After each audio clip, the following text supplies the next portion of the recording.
Hello students, welcome to DSS online classes. This is 11 Commerce and subject is microeconomics. In the previous we have discussed the positive economics and normative economics. Today we will take a new topic to discussion, that is microeconomics and macroeconomics. Dear students, all the issues of an economy, all the subjects of an economy has been studied under the two broad category. I mean to say that कि economy का जो भी issues है, जो भी problems है, जो भी उसका सब्जेक्ट मैटर्स है, उनको जो है हम दो कैटेगरी में ब्रॉडली डिवाइड करते हैं, एक माइक्रो इकोनॉमिक्स में और दूसरा एक मैक्रो इकोनॉमिक्स में।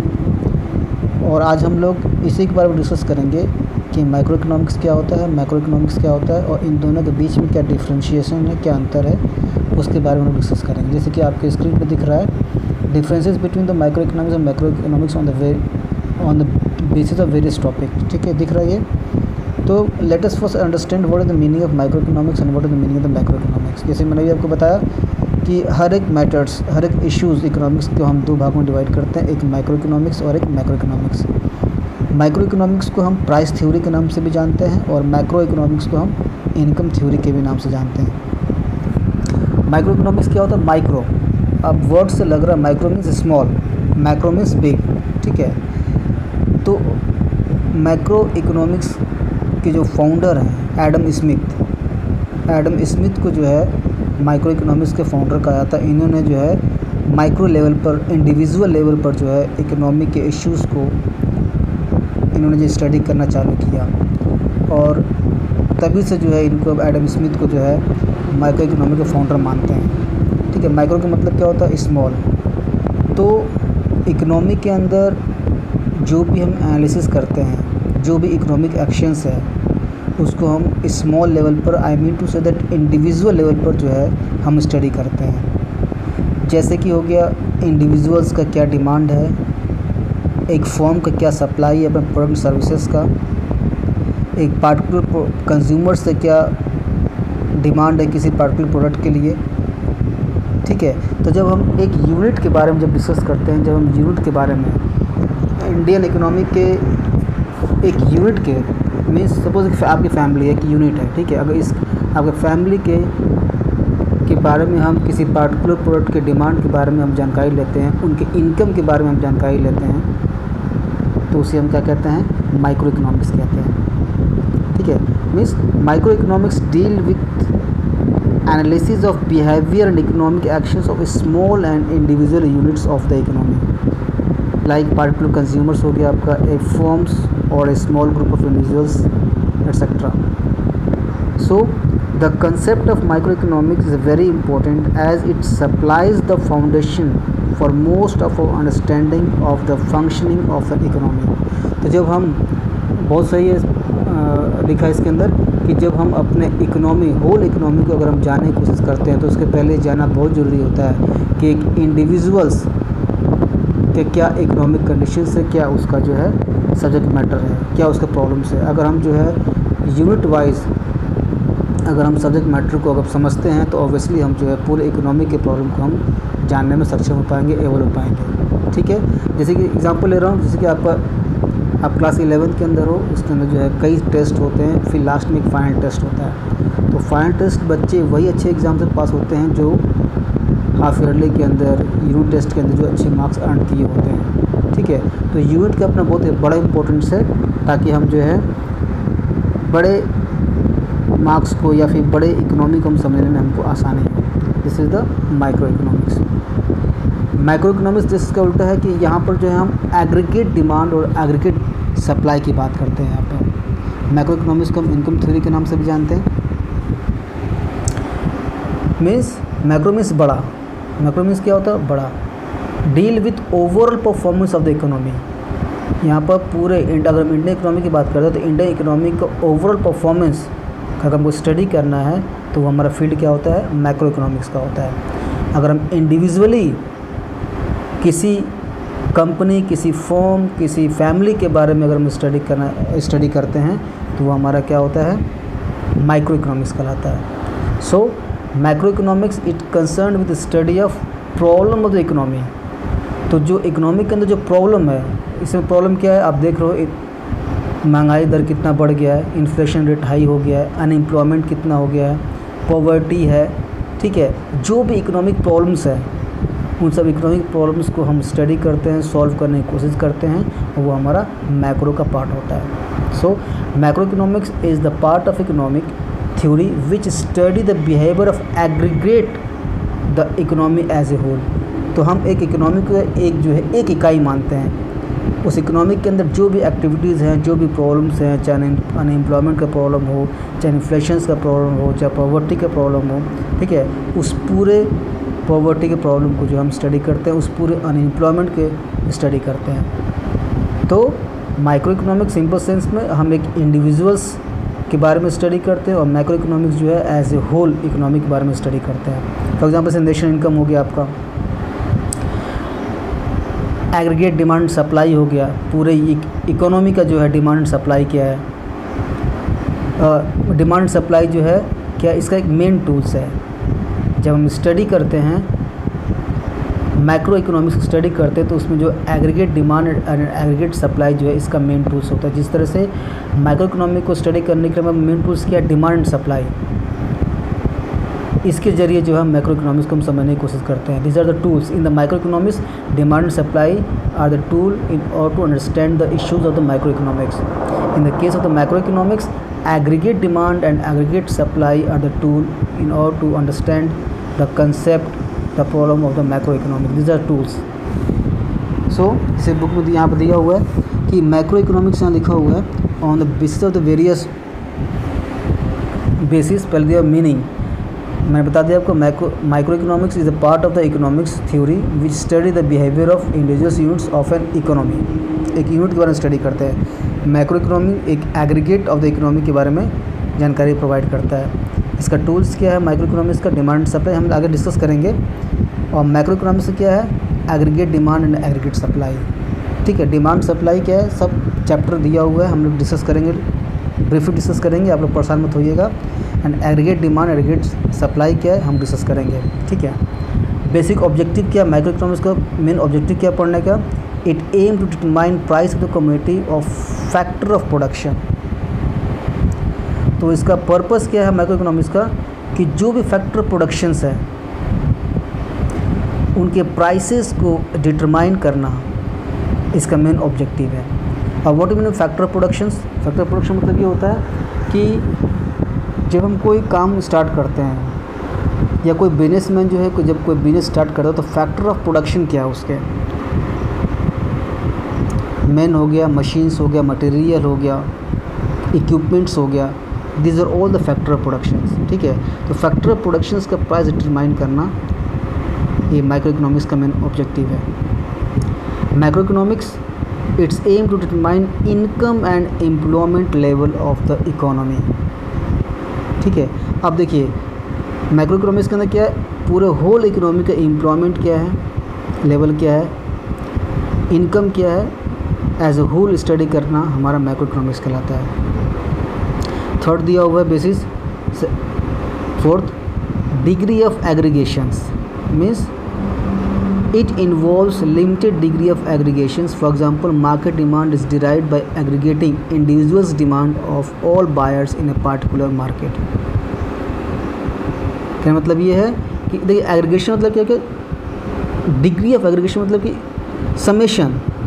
तो माइक्रो इकोनॉमिक्स का जो समेशन जो है वो क्या है, individual demand of all buyers in a particular market. किसी भी मार्केट के अंदर इंडिविजुअल्स का क्या डिमांड है, उस पार्टिकुलर मार्केट के उस प्रोडक्ट के अंदर क्या डिमांड है उसके बारे में हम स्टडी करते हैं। लेकिन मैक्रो इकोनॉमिक्स के अंदर it involves the highest degree of aggregations. For example aggregate demand is derived for the entire economy, ठीक है। तो यहाँ पर किसी भी प्रोडक्ट का इंटायर डिमांड कितना हमारे इकोनॉमी के अंदर उसके बारे में स्टडी करते हैं। लेकिन मैक्रो के अंदर एक पार्टिकुलर मार्केट के अंदर, सपोज़ कर लो सब्जी मंडी हो गया, ठीक है। सब्जी मंडी के अंदर जो है इंडिविजुअल्स डिमांड क्या है, और जो बायर्स हैं जो भी सब्जी मंडी में जो आ रहे हैं उनका जो है इंडिविजुअल डिमांड्स क्या है एक पार्टिकुलर मार्केट के अंदर, उसका स्टडी करना हमारा माइक्रो इकोनॉमिक्स कहलाता है। लेकिन अगर जो है हम बात करते सेम एग्जांपल को लेकर बात करते तो पूरे इंडिया के अंदर जो है कितना डिमांड है फूड एंड वेजिटेबल्स का, ये हमारा माइक्रो इकोनॉमिक्स का पार्ट आता है। बेसिक एजम्पशंस क्या है, देखिए हर एक थ्योरी इकोनॉमिक्स का जो थ्योरीज जो है कुछ एजम्पशन पे बेस होता है, ठीक है, डिस्कस करेंगे हम लोग। Basic assumptions, it assume all macro variables to be constant, it assumes that national income, consumption, saving etcetera are constant.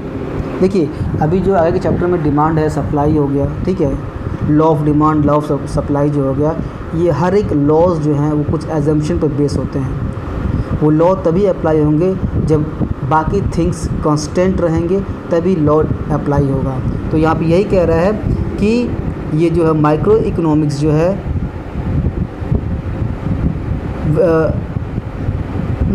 ये तभी काम करता है जब हम ये मान के चलते हैं कि मैक्रो इकोनॉमिक्स जितने वेरिएबल्स हैं वो कांस्टेंट हैं, तभी हम माइक्रो इकोनॉमिक का स्टडी कर पाएंगे, ठीक है। तो अभी आपको समझ में नहीं आ रहा होगा, ठीक है, डिटेल पूरा दिया हुआ है इस चैप्टर के अंदर, हम डिस्कस करेंगे। नेक्स्ट है macro economics, it assumes that all micro variables like decisions of household and firms prices of individual product etcetera are constant.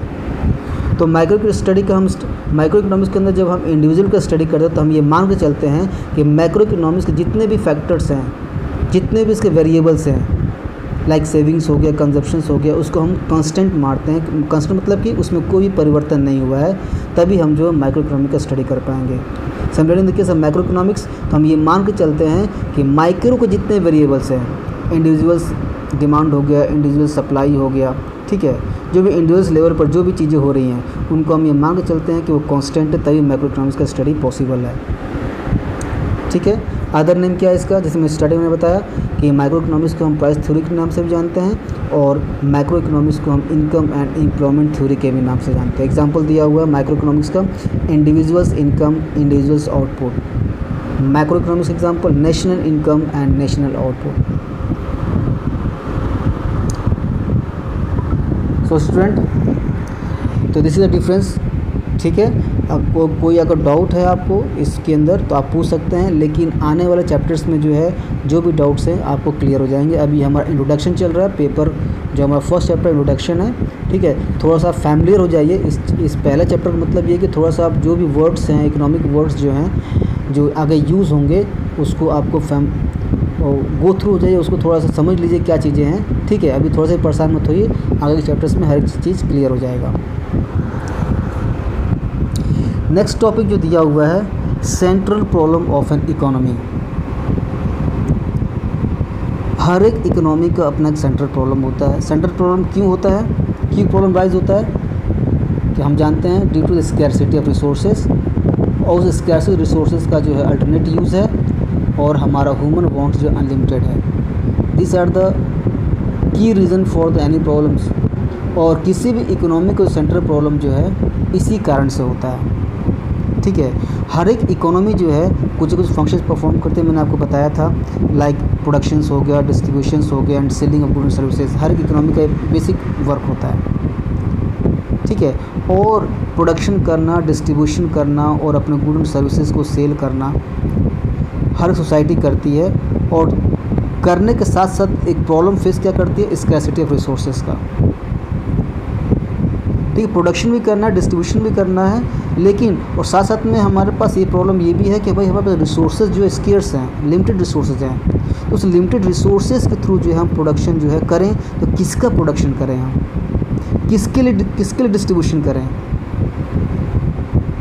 ठीक है, ये प्रॉब्लम है। So because of this scarcity, तो हर एक सोसाइटी जो है डिसाइड करता है कि हम अपने स्केर्स रिसोर्सेज को किस तरह से एलोकेट करें, किस तरह से हम बांटें उसको। मैं आपको एग्जांपल दे रहा हूँ एक तो, जैसे कि जब बजट पास होता है तो उसमें जो फाइनेंस मिनिस्टर जो होता है, रिसोर्सेज का मैं रिसोर्स मतलब कि वो मनी को जो फंड को जो है डिफरेंट सेक्टर्स में डिवाइड करते हैं। हम जो है डिफेंस में इतना पैसा खर्च करेंगे, एजुकेशन में इतना पैसा खर्च करेंगे, ठीक है, हॉस्पिटल में इतना पैसा खर्च करेंगे, रोडवेज़ में इतना पैसा खर्च करेंगे। तो खर्चे बहुत हैं, लेकिन रिसोर्सेज हमारे पास क्या, मनी हमारे पास लिमिटेड है। तो अगर हम जो अधिक पैसा डिफेंस में खर्च करते हैं तो हमारा बाकी का जो सेक्टर जो है एजुकेशन हो गया, हेल्थ हो गया, इस पे अधिक पैसा हम खर्च नहीं कर पाएंगे, ये पिछड़ जाएगा। इस तरह से अगर हम अधिक पैसा एजुकेशन पे खर्च करते हैं, फाइनेंस मिनिस्टर जो अधिक फोकस करते हैं एजुकेशन के ऊपर, तो बाकी सेक्टर्स को पैसा कम मिलेगा। तो ये problem, this is economic problem because our resources are scarce in nature. और यहीं पर जो है इकोनॉमिक्स जो है वर्क करता है कि हमको जो है अपने स्केर्स रिसोर्सेज पे कहाँ पे खर्च करना है ताकि हमको मैक्सिमम सेटिस्फेक्शन मिल सके और सभी लोगों से फ़ायदा हो। ठीक है, वही बता रहा है every society has to decide how to allocate the scarce resources और इस कारण से जो है बेसिक इकोनॉमिक प्रॉब्लम 3 क्रिएट होता है। वो क्या होता है? What to produce, how to produce and for whom to produce. तो due to the scarcity every economy faces 3 type of problem कि हमें क्या प्रोड्यूस करना है, कैसे प्रोड्यूस करना है और किसके लिए प्रोड्यूस करना है। ठीक है, बेसिकली ये प्रॉब्लम जो है चॉइस ऑफ प्रॉब्लम है। चॉइस करना हमको चॉइस करना है कि जैसे कि फाइनेंस मिनिस्टर चॉइस करते हैं कि हमको जो अधिक पैसा खर्च करना डिफेंस के अंदर, अधिक पैसा खर्च करना हमको एजुकेशन के अंदर। तो basically this is the problem of choice. Let us discuss what is the central problem of economy. First is what to produce.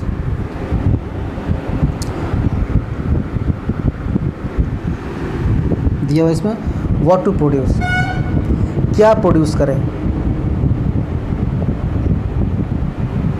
Example आप सोच लीजिए कि कैपिटल गुड प्रोड्यूस करें कि कंज्यूमर गुड्स प्रोड्यूस करें, या फिर जो है आर्म्स एंड एम्यूनाइजेशंस प्रोड्यूस करें, क्या प्रोड्यूस करें। ये प्रॉब्लम हमारे गवर्नमेंट के सामने प्रॉब्लम है। अगर वो कैपिटल गुड प्रोड्यूस करती है, प्लांट एंड मशीनरी पर अधिक पैसा खर्च करती है, टेक्नोलॉजी परचेज करती है, टेक्नोलॉजी इंक्रीज़ कर रही है, प्लांट एंड मशीनरी डेवलप कर रही है, तो अधिक पैसा उस पर खर्च हो रहा है, तो बाकी पैसा जो है नहीं बचेगा उसको जो है consumer goods, consumer durable goods पे खर्च करने के लिए। तो ये मेजर प्रॉब्लम कि क्या प्रोड्यूस करें। ठीक है, this problem involves selection of good services to be produced and the quantity to be produced of each selected commodity।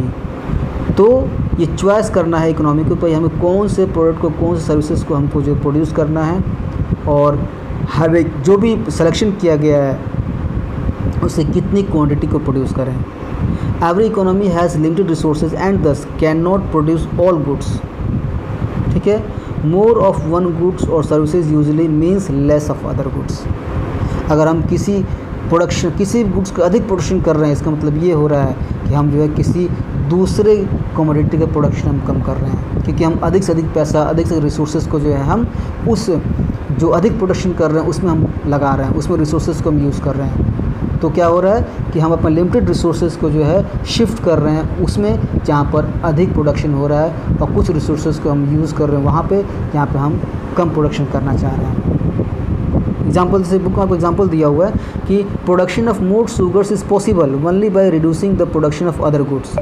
अगर हम जो है अधिक शुगर प्रोडक्शन करते हैं तो इसका मतलब ये कहीं ना कहीं हम जो है किसी भी कमोडिटी को जो हम कम प्रोडक्शन कर रहे हैं, उसमें कम पैसा खर्च कर रहे हैं। Production of more war goods is possible only by reducing the production of civil goods. ठीक है, अगर वॉर गुड्स मतलब कि आर्म्स एंड एम्यूनाइजेशंस अगर हम अधिक प्रोड्यूस कर रहे हैं, इसका मतलब ये हुआ कहीं ना कहीं हम जो है सिविल गुड्स को जो है हम कम अहमियत दे रहे हैं, चाहे उसका प्रोडक्शन हम कम कर रहे हैं। So on the basis of the importance of the various goods and economy has to decide which good should be produced and in what quantity. इसीलिए इकोनॉमी को सोचना चाहिए, सोचना पड़ता है। यहाँ पर जो है क्वेश्चन आता है, उसके सामने एक प्रॉब्लम आता है, भाई हम किस गुड्स को प्रोड्यूस करें। हम कैपिटल गुड प्रोड्यूस कर रहे हैं तो बाकी गुड्स हमारा जो है नहीं प्रोड्यूस हो पाएगा। So this is the problem of allocation of resources among the different goods. ठीक है, अब जो है व्हाट टू प्रोड्यूस में जो है 2 एस्पेक्ट आते हैं कि what possible commodities to be produced, जो भी हमने कमोडिटी को सेलेक्ट किया है तो कौन कौन से कमोडिटी को हम प्रोड्यूस कर रहे हैं। जैसे फॉर एग्जांपल कि कैपिटल गुड बनाएं, या कि आर्म्स एंड एम्यूनाइजेशंस बनाएं, या सिविल गुड्स बनाएं, या कंज्यूमर ड्यूरेबल गुड्स बनाएं। ठीक है। अब इन्हीं में से हमको कम्बिनेशन बनाना है, ये जितने गुड्स हैं इन्हीं में से कम्बिनेशन बनाना है कि भाई हमको ये भी बनाना है, ये भी बनाना है, तो वो बेस्ट कम्बिनेशन होना चाहिए ताकि जो है हर एक चीज़ का फुलफिलमेंट हो जाए। फॉर एग्जांपल दिया हुआ है कि an economy has decide which consumer goods मतलब कि राइस हो गया, क्लॉथ हो गया, वीट हो गया, जो भी आप डेली यूज़ करते हो, and which of the capital good like machine हो गया, इक्विपमेंट हो गया, आर टू बी प्रोड्यूस्ड। कौन सा जो है हम कंज्यूमर गुड्स प्रोड्यूस करें, कौन सा हम कैपिटल गुड्स प्रोड्यूस करें, हम एक बेस्ट कॉम्बिनेशन बनाएं। अगर हम 4 इक्विपमेंट्स प्रोड्यूस कर रहे हैं तो हम जो है 4 क्लॉथ्स प्रोड्यूस करें या 5 क्लॉथ, मतलब इसमें से कॉम्बिनेशन बनाना है ताकि जो है हर एक का डिमांड जो फुलफिल हो जाए। In the same way economy has to make choice between civil goods and war goods. ठीक है, तो this basically the problem of choice, क्योंकि हमारे पास रिसोर्सेज कम है और डिमांड ज़्यादा है, तो हम किसका हम जो है डिमांड फुलफिल करें, उसके बीच में जो है सिलेक्शन करना है। So this is the problem of choice. दूसरा दिया हुआ है इसी में हाउ मच टू प्रोड्यूस, कितना प्रोड्यूस करना है। It involves a decision regarding the quantity to be produced of consumers and capital goods, civils and war goods. अब हमने कॉम्बिनेशन बना लिया है कि ठीक है हमको जो है कैपिटल गुड भी प्रोड्यूस करना है और जो है सिविल गुड्स भी प्रोड्यूस करना है, ये हमने सोच लिया है। अब उसके बाद से प्रॉब्लम ये आता है कि कितना क्वांटिटी में जो है हम कैपिटल गुड बनाएं और कितना क्वांटिटी में हम जो है सिविल गुड्स बनाएं। This is the what to produce. Next दिया हुआ है हाउ टू प्रोड्यूस, एक ये भी प्रॉब्लम है। अच्छा, एक बार हमने डिसाइड कर लिया कि ठीक है हमको ये बनाना है, ये गुड्स और सर्विसेज कॉम्बिनेशन हमको बनाना है, और दूसरा प्रॉब्लम है तो भाई कैसे प्रोड्यूस कर रहे हैं। तो 2 तरीके हैं प्रोड्यूस करने का, एक कैपिटल इंटेंसिव मेथड होता है हमारे पास और एक जो है लेबर इंटेंसिव टेक्निक। 2 टेक्निक से जो प्रोडक्शन होता है, एक लेबर इंटेंसिव टेक्निक और एक जो है कैपिटल इंटेंसिव टेक्निक। लेकिन दोनों में कुछ ना कुछ कमियां हैं, दोनों अपने कंप्लीट नहीं है। ठीक है, अगर जो है इकोनॉमी अगर ये चाहता है कि हमारे देश का अनएम्प्लॉयमेंट दूर हो, ध्यान सुनिएगा कि हाउ टू कैसे प्रोड्यूस करें। ठीक है, तो अगर जो है एक इकोनॉमी ये चाहता है, उसके दिमाग के अंदर ये मोटिव है कि हमको जो है अपने इकोनॉमी का अनएम्प्लॉयमेंट दूर करना है, तो वो जो है लेबर इंटेंसिव टेक्निक को अडॉप्ट करेगा। इसका मतलब ये होता है कि जो भी काम होगा उसमें अधिक से अधिक लेबर काम करेंगे, मतलब कि टेक्निकल मशीन मटेरियल्स टेक्नोलॉजी का कम यूज़ करेंगे। जब मशीनरी और टेक्नोलॉजी कम यूज़ करेंगे तो उसमें जो है लेबर अधिक लगेंगे। ठीक है, अगर इकोनॉमी चाहता है कि नहीं हमको जो है कैपिटल इंटेंसिव टेक्निक हमको अडॉप्ट करना है, तो उसमें क्या होगा कि लेबर कम यूज़ होगा, उसके अंदर हाई टेक्निक ज़्यादा इस्तेमाल किया जाएगा, मशीनरी ज़्यादा इस्तेमाल किया जाएगा। ठीक है, तो ये प्रॉब्लम यहाँ पर है कि the labour intensive technique which more labour and less capital. अगर कैपिटल इंटेंसिव टेक्निक है there is more capital and labour utilisation and less labour utilisation. ठीक है, तो देखिए अब समस्या यहीं पर आती है।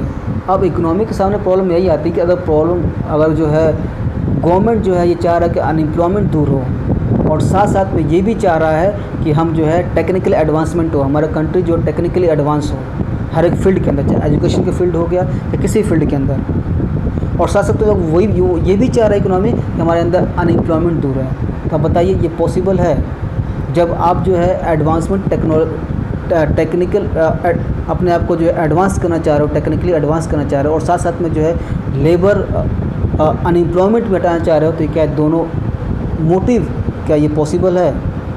जब हम जो है टेक्निकल होना चाह रहे हैं, जब हम टेक्निकल एडवांस होना चाह रहे हैं, तो वहाँ पर लेबर की ज़रूरत है, वहाँ पर तो अधिक से अधिक मशीन काम करेगा। तो ये प्रॉब्लम आती है इकोनॉमिक सामने कि क्या हम लेबर इंटेंसिव यूज़ करें कि हम कैपिटल इंटेंसिव टेक्निक यूज़ करें। ठीक है, नेक्स्ट दिया हुआ है for whom to produce. For whom to produce मतलब किसके लिए प्रोड्यूस करें। This problem related to the distribution of produced goods and services among the individuals within the economy.